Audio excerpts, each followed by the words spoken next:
I am so glad it's finally May because the prior months were packed. Between Easter, more frequent preaching, navigating layoffs, building a budget, and preparing our annual meeting, it's been a lot. On top of that, I had to travel to California 3 separate times in April, between which we had a staff retreat in New Hampshire. And with 12 kids in our family, we have 2 graduations this spring and a wedding this summer, not to mention school plays, carpools, checkups. I mean, it never stops.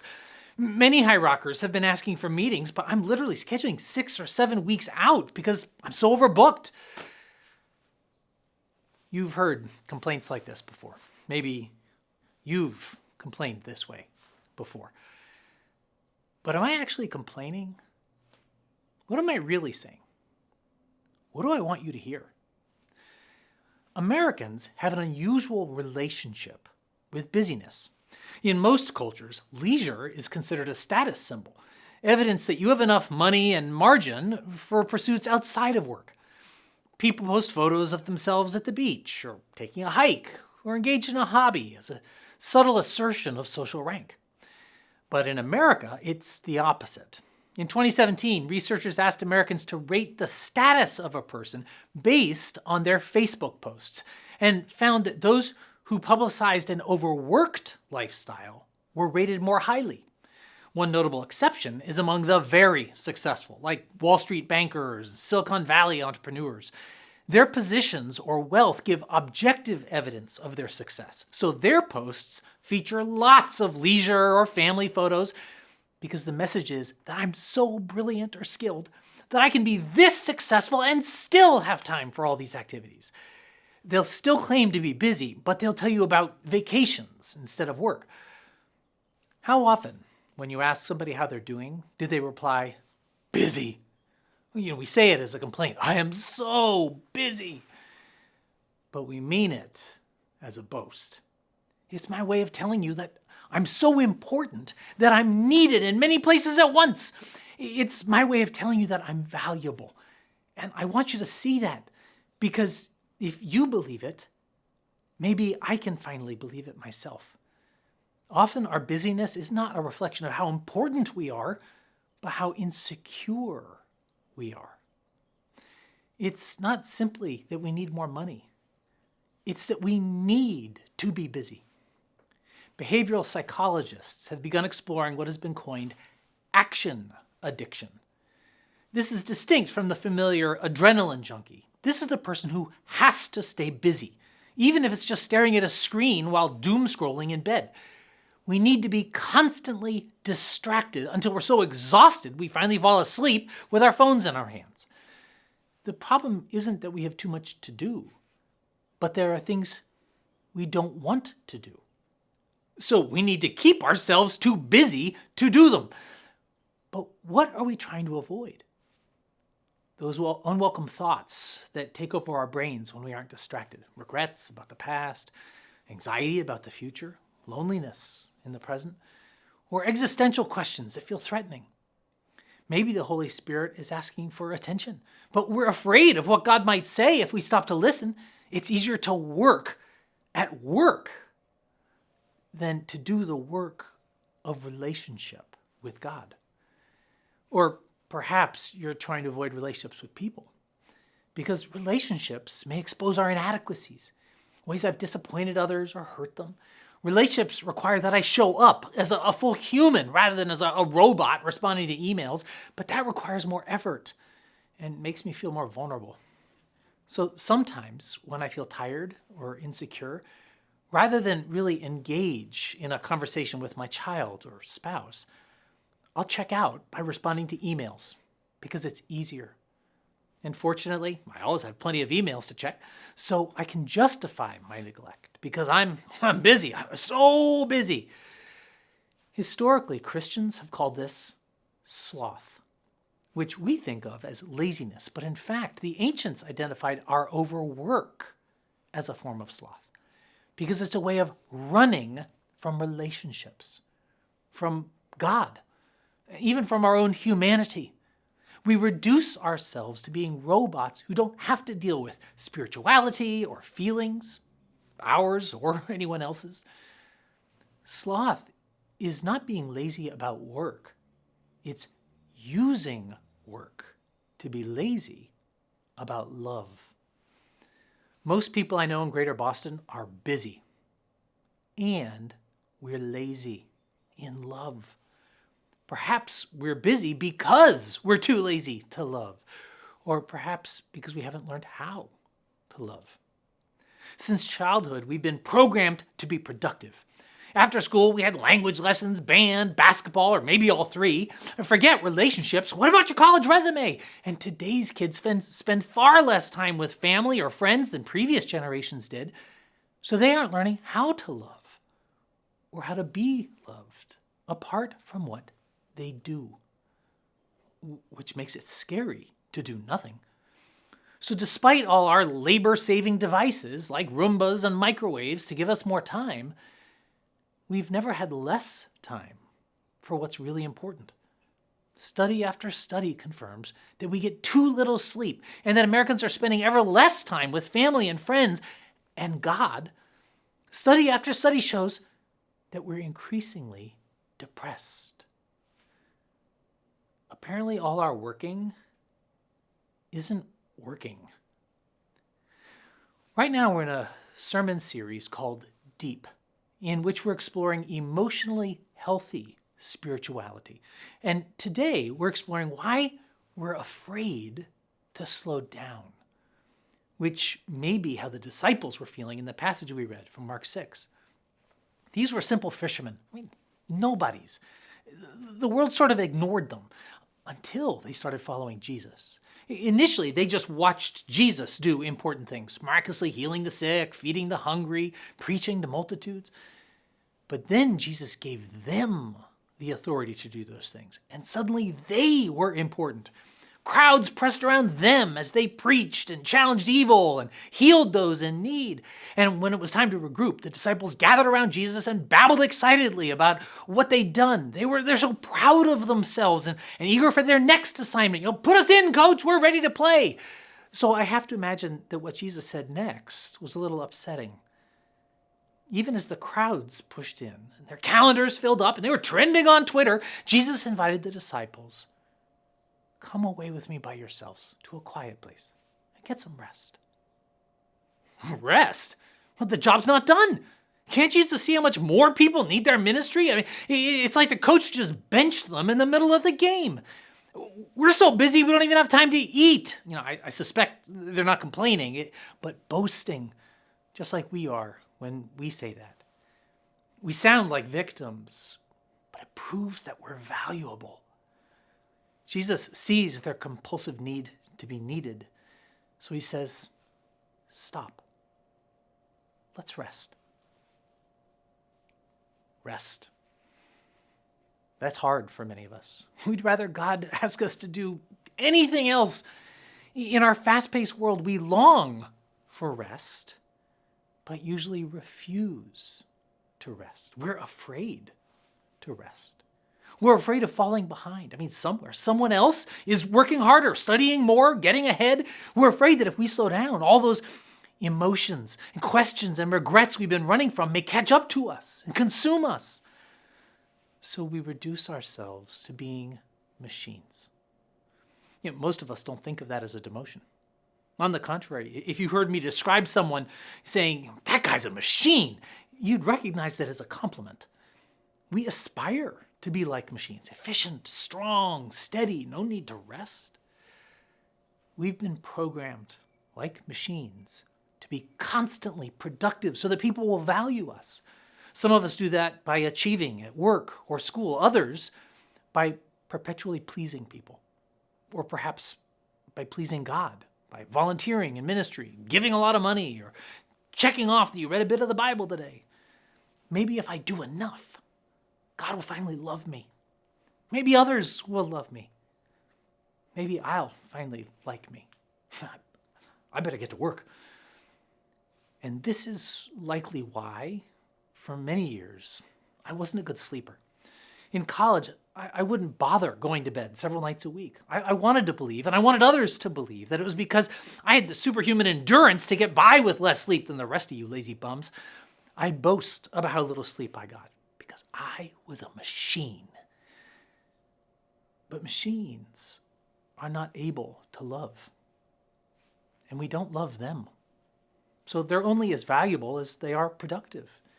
As soon as your once beloved fax machine or iPhone 6 gets old or falls behind, well, they're tossed into the trash and replaced by better machines. The real reason I couldn't sleep was because I couldn't believe that I was loved simply for being myself. I worried that if I wasn't doing enough, succeeding enough, pleasing enough, I might let people down. Even my relaxation was hard work. When I started jogging years ago, it was supposed to be for fun, but I always watched the clock demanding I go further or faster than last time. I had to improve. On my days off, I read theology books because that would make me a more valuable pastor. I was too insecure to truly rest. Even when I was with my kids, I had to make the most of that time by trying to have an intense conversation or teaching them an essential lesson. Just being with them would be a waste of time when I could have been doing something productive. I was a little extreme, but I've been in Boston long enough to know that I was only a little extreme.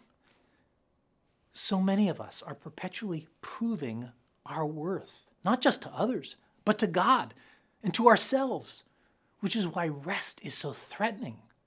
If I rest, I might lose ground. And if I lose ground, I lose value. I see that anxiety in students who are consumed by fear because there's always another test around the corner in which their value will be judged. It's just another chance to be exposed as inferior. I see that anxiety in parents pushing their kids to succeed at sports or school at the expense of their relationships, sleep, and spiritual vitality. So that their kids won't have to struggle the way they did, and they can enjoy life, not realizing that they're training their kids to struggle and not enjoy life despite their affluence. I see that anxiety in parents considering staying home to raise children, but worry that if they don't prove their worth in the marketplace, they may not be worth all that much. I bet the disciples felt that anxiety when Jesus said, "Come with me by yourselves to a quiet place and get some rest." Finally, those simple fishermen who'd been poor and ignored all their lives were making a difference and were making headlines. Finally, they were getting attention and applause, and now Jesus wants them to stop? They shouldn't have been surprised because they'd seen Jesus do this frequently. Even as the needy crowds multiplied, he regularly pulled away for rest and reconnection with his heavenly Father. Jesus didn't wait until every request was satisfied, every disease was healed. He knew the work would never be done, and that as important as his work was, he had something more important than work to do. And this is why after 6 days of working, God rested. God wasn't exhausted after a long week. He never gets tired or weary. The Lord rested because he's more than a machine. His value transcends all that he does. It's who he is that's so valuable. So he's valuable even when he does nothing. And the Lord created us in his image, which is to say that we too are more than machines. Sometimes we think machines are superhuman, but they're subhuman, lacking the likeness of God, who is creative, compassionate, able to engage in relationships and self-reflection. And so that we would remember that, God instituted the Sabbath, a required day of rest. The command to rest is the longest of the 10 Commandments. And after 400 years in slavery, it must have been the most shocking to the newly freed Israelites. It still is. More than 1/3 of the text of the 10 Commandments is spent commanding them to stop working.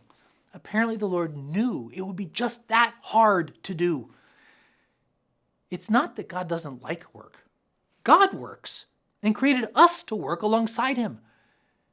But he created us to be more than machines. He created us to be like him. And Sabbath is a day to be recreated as humans, which is where that word recreation comes from. So God requires us to stop working so that we can rest, engage in relationships, be creative, and play as we enjoy his creation. It's interesting that the second time we see this commandment in Deuteronomy, the commandment's exactly the same, but the explanation's a little different. In Deuteronomy, the Lord recalls the slavery the people had endured. He knows our tendency to sell ourselves back into slavery, to reduce ourselves or others to machines, only valuable for what they can do. Slaves don't get to enjoy the fruit of their labor. But the Lord reminds Israel that he rescued them from slavery, and they must never return to it again. So he commanded them to stop working, to gratefully celebrate everything they were working for, including friends and family and food and beauty. The Sabbath is not a way of restricting us, but God's way of protecting us by prohibiting us from proving our worth in any way. Sabbath insists that you're more than your money. You're more than your ministry. You're more than your grades, degrees, or achievements. You're more than your social class or your current social status. The Sabbath reminds us that we're still beloved even when we do nothing at all. Come with me by yourselves to a quiet place and get some rest. It's an invitation from Jesus, and it's a command, which makes it surprising how many otherwise devoted Christians mostly ignore it. If I told you that I murdered somebody last week, lied, or committed adultery, you'd be scandalized. But if I told you that I skipped the Sabbath because I was so busy, you'd probably appreciate that your pastor isn't lazy. But I've done that too many times because I am lazy. I'm too often lazy in love, lazy in my relationship with God and my family, lazy about engaging with reality or my full humanity. It's easier to hide behind my busyness and pretend to be a machine. And I see many of you do the very same thing. Most of you, maybe. One would think we'd be eager to rest, recreate, and reconnect with God. But most of us are afraid of taking a Sabbath because we've been convinced by our insecure culture that if we accomplish less, we're worth less. Our whole society believes this, which is why keeping a Sabbath is such a courageous and subversive act. In Boston, following Christ instead of the crowd doesn't simply mean drinking less, cussing less, or giving money to good causes. It means not bowing to the constant pressure to find value through promotions, production, or performance. We're already valuable because we reflect the image of God and are uniquely made for relationship with him. The good news is that I'm loved apart from what I do, despite what I do sometimes. The Sabbath is the way we declare that. To the world, yes, but to each other and to ourselves. It's the way we preach the gospel by doing nothing at all. Many people have justified taking a Sabbath by pointing to the many studies confirming that people are more productive in 6 days if they rest than in 7 if they don't. But this is a satanic subversion of the Sabbath, in which increasing total production remains the ultimate goal. I say, who cares if I accomplish more or less in the week? The point of the Sabbath is to remind me that my value isn't determined by what I accomplish. Jesus said to busy people, just like us, to people who are worn out from trying to prove themselves all the time, just like us, come to me, all you who are weary and burdened, and I will give you rest. Take my yoke upon you and learn from me, for I'm gentle and humble in heart, and you will find rest for your souls. This yoke has nothing to do with eggs. Farmers use a yoke, like the one in the photo, to attach oxen. The way to teach a young ox how to plow is to pair him with an older, experienced one. The problem is that by himself, the young ox won't go too slow, but too fast, and will work himself to death. The older ox has to teach him to slow down and share the load. Jesus exhorts us to stop bearing life's burdens on our own and working ourselves to death. He wants to show us how to share the load and move at a healthy pace, which includes taking time to rest, like Jesus did, to enjoy the Lord and enjoy life. Taking Jesus' yoke means letting him decide how fast the work will get done. It means following him both when he's working and when it's time to stop working. Do you see God as a distant disciplinarian, an unrelenting taskmaster?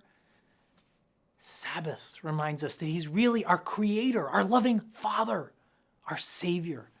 Sabbath reshapes the way we see ourselves and the way that we see God. It can also shape the way we see others. When we stop valuing rest, we stop valuing people and begin valuing production and performance again. Is it any coincidence that soon after our culture stopped resting on Sundays and regularly reconnecting with God, that we began aborting babies with any hint of a disability? If they can't be productive, they have no value. Is it any coincidence that we began aborting even non-disabled children that might hinder our productivity by interrupting our academic or professional plans? If we fall behind our peers, we fear we'll have no value anymore.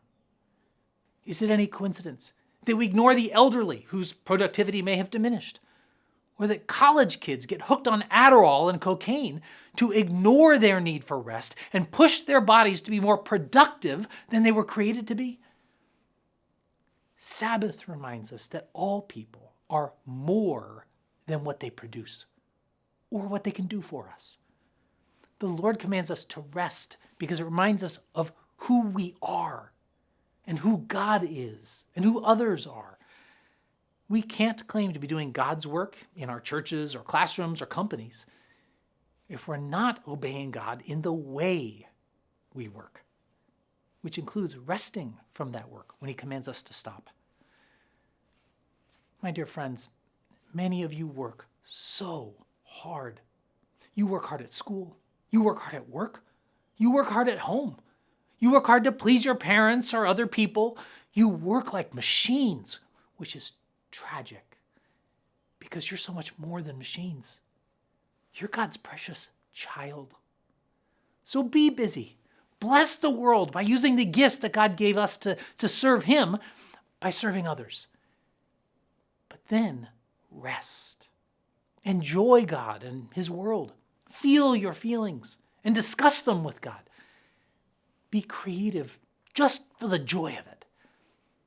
Many of us love that idea, but we still won't do it because we're afraid of falling behind or the toxic emotions buried inside us that we talked about last week, including bitterness and envy and insecurity. We keep running to stay ahead of them.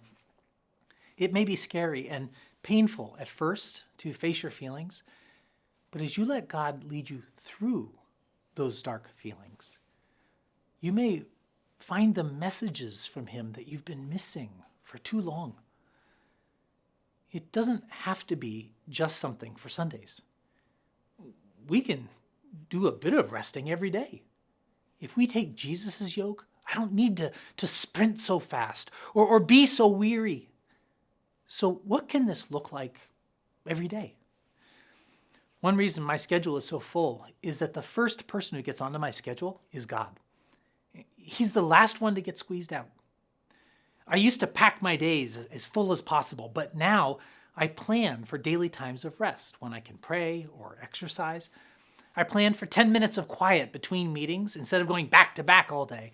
And during that time, I try to notice my feelings and be open to what God has to say about the last conversation or the next one. When someone asks for a meeting during my time with God, I tell them, sorry, but I've got a meeting scheduled, like I would if I were meeting anyone else. Isn't my time with God at least as important as my time with another person? If you're the parent of an infant or toddler, maybe you can only get 5 minutes. So rest for 5 minutes. Sit on the couch with God. Put off folding the laundry so that you can rest. Your work will never be done. So learn from Jesus to set aside the unending demands and go to a quiet place with Jesus so that you can find rest for your soul. And then return to your work with Jesus.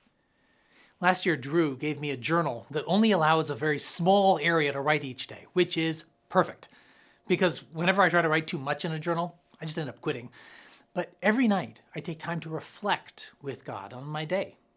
I remember God's gifts or confess some failure. I do that business before I go to bed so that it's not gnawing at me all night. Speaking of night, many of us need more sleep. Jonathan Haidt's recent bestseller speculates that one reason people are so depressed is that we stay up too late staring at screens, cutting into our sleep. You may be able to accomplish your daily tasks on 5 hours a night, but lack of sleep dulls our emotions and stars our souls. It reduces us to machines so that when we try to connect with God or other people, we experience nothing because our bodies are too tired to sustain deep relationships. Often the failure to set enough time for sleep is evidence of our lack of humility, a refusal to accept our God-given limits. In the past 2 years, I've become much more rigid about my bedtime, and I use a watch to monitor my sleep as a way of measuring the health of my soul. When I used to run, all those anxious thoughts would finally catch up with me when my head hit the pillow. But if I've done a good job of resting throughout the day, noticing those anxious thoughts and processing them with God, then I sleep far more deeply. When I get lazy about my relationship with God or other people, it first shows up in my fitful sleep. All this reflection can be uncomfortable. There's a reason most of us turn on the radio as soon as we get in the car to drown out all those anxious thoughts. Many of us go through so fast through life, rushing from one relationship and responsibility to the next, one interaction and expectation to the next, without ever stopping to ask, am I going the right way? Many of us mistake efficiency with effectiveness. Daily prayer and weekly Sabbath are pauses to remember who we are, whose we are, and why we're here. You may end up accomplishing less, but doing more that matters. You may end up doing less, but being more. So put away your cell phone during meals so that you can be truly present with the people in front of you. Rest from the compulsion to answer every text. In addition to daily disciplines, God commands us to take a weekly rhythm of rest. Sabbath is a day to stop producing so that you can be present with God and with others. This commandment is never convenient. I mean, I'm too busy. There are too many emails and texts and meetings. I have a big project coming up or a big exam. I can't stop now. I feel this all the time. But God commands us to take a day to pray and play. A day that makes you more alive, more human, and more you again. It's recreation. Over the years, Jews made a number of rules to ensure the Sabbaths were fully enjoyed. Their Sabbath, which begins at sundown, is consecrated by candlelight and opens with prayer, and then continues with a feast with family or friends. People dress up and they break out the best china. After all, this is a foretaste of the banquet table of heaven. Fasting for any reason is prohibited on the Sabbath. It's a day of feasting. At the end of the meal, parents pray for each child, and married couples are exhorted to be intimate. Honey, I have a headache too, but I'm just being obedient. Now you know the real reason why the Pharisees were so protective of the Sabbath. Actually, the idea is to pour life into others and reenact the creation of two who are one, which reflects the three and oneness of God.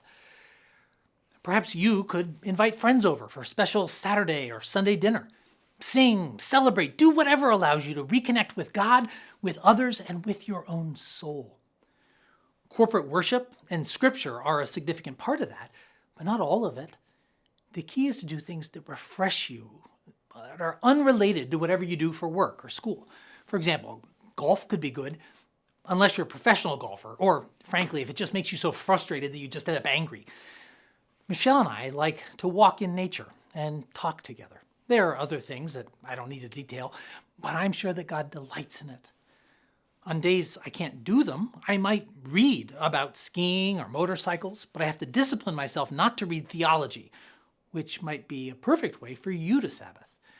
You could admire God's creation, like God did that seventh day, and praise His goodness. It's hard work to rest. It requires organizing your week and saying no, especially if I like being busy, because it allows me to be lazy about love. So Hebrews reminds us to be diligent to enter that rest, meaning work hard to rest, and it is hard work. You'll have to battle all those lies you believe about what makes you valuable. You'll have to face all of those feelings that you've been running from. You'll have to put down your phone and be present with people. At a practical level, you'll have to plan for it by blocking out specific times for prayer, relationships, and recreation, which will require getting some errands done ahead of time, or preemptively saying no to some good things so that you can say yes to the very best things. But today, if you're feeling weary or burdened, accept Jesus' invitation, really His command, to come with me by yourselves to a quiet place and get some rest.